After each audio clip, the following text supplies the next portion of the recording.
Pourquoi la doctrine de la substitution pénale est-elle si importante? Pour répondre à cette question, je vous propose d'examiner ce que signifient les deux termes qui la composent. Car en théologie, qui est une science, il faut être précis dans le vocabulaire qu'on utilise et le sens qu'on lui confère. Substitution désigne un échange entre deux personnes qui prennent respectivement la place l'une de l'autre. Pénal est l'adjectif qui nous dit que cette substitution prend sa place dans un cadre juridique. Elle concerne notre statut devant la sainte justice de Dieu, et vous voyez que là, il est question d'un élément décisif du salut qui s'appelle la justification. La substitution pénale est nécessaire pour rendre compte de l'œuvre de Christ sur la croix. Elle est nécessaire pour que nous soyons sauvés, car par la substitution, il y a un double processus. Premièrement, nos péchés sont imputés à Christ qui les expie à notre place. Deuxièmement, l'impeccabilité de Christ nous est imputée à nous. Il n'y aurait pas de justification sans cette substitution pénale devant la justice de Dieu. La croix est certes une preuve d'amour, de l'amour immense de Dieu manifesté en Jésus-Christ et accompli par Jésus-Christ. La croix est aussi une victoire absolue, remportée sur la mort, remportée sur le péché, sur Satan et sur toutes les dominations humaines et spirituelles qui se sont révoltées contre le Créateur. Mais, si nous oublions, troisième élément qui rend compte de la croix, la substitution pénale, nous oublions l'élément décisif qui nous explique, qui nous montre et qui rend possible notre salut. Certains rejettent cette notion de substitution pénale, car ils considèrent que c'est une dérive tardive que les chrétiens occidentaux auraient introduit dans la théologie biblique par un souci d'intellectualisme ou de donner une consistance juridique là où il n'y avait pas lieu de le faire. Les personnes qui pensent cela se trompent gravement. Tous les sacrifices de l'Ancien Testament renvoient à une notion de justice. Ce ne sont pas les Romains ni les Grecs qui ont introduit dans l'Ancien Testament le principe sacrificiel qui est présent dès le début.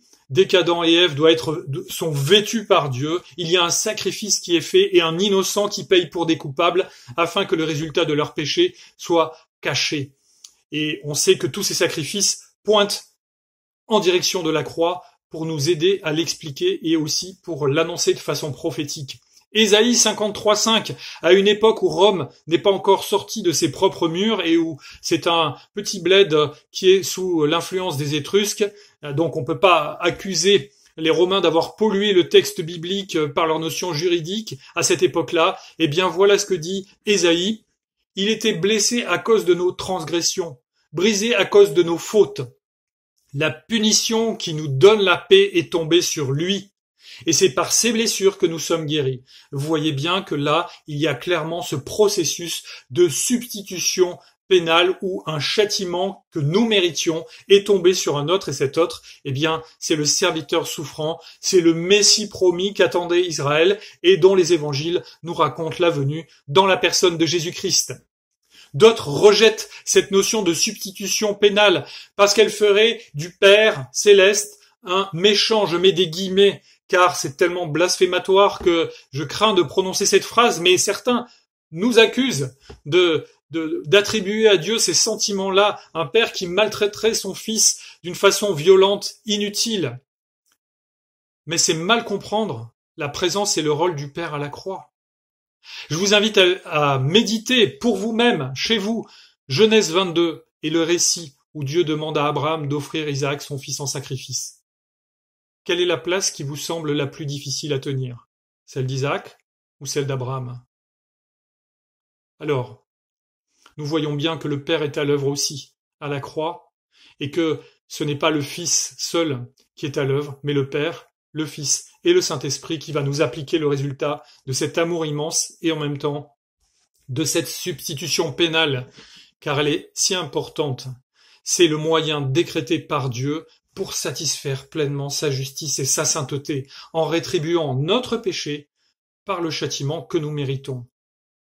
2 Corinthiens 5,21 nous dit « Celui qui n'a pas connu le péché, il l'a fait devenir péché pour nous, afin qu'en lui, nous devenions justice de Dieu. » La substitution pénale débarrasse, satisfait la justice de Dieu, satisfait sa sainteté et débarrasse tous les obstacles à son amour pour nous. Je termine par 1 Pierre 3,18 qui rend très bien compte aussi de cette notion-là. Christ aussi a souffert, et ce, une fois pour toutes, pour les péchés. Lui le juste, il a souffert pour des injustes, afin de vous conduire à Dieu. Nous voyons là magnifiquement synthétiser cette notion de la substitution pénale, chère à la doctrine orthodoxe du christianisme.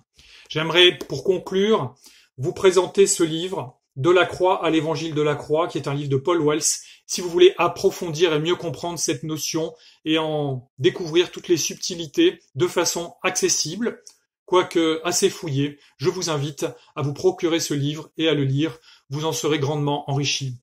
Que le Seigneur vous bénisse.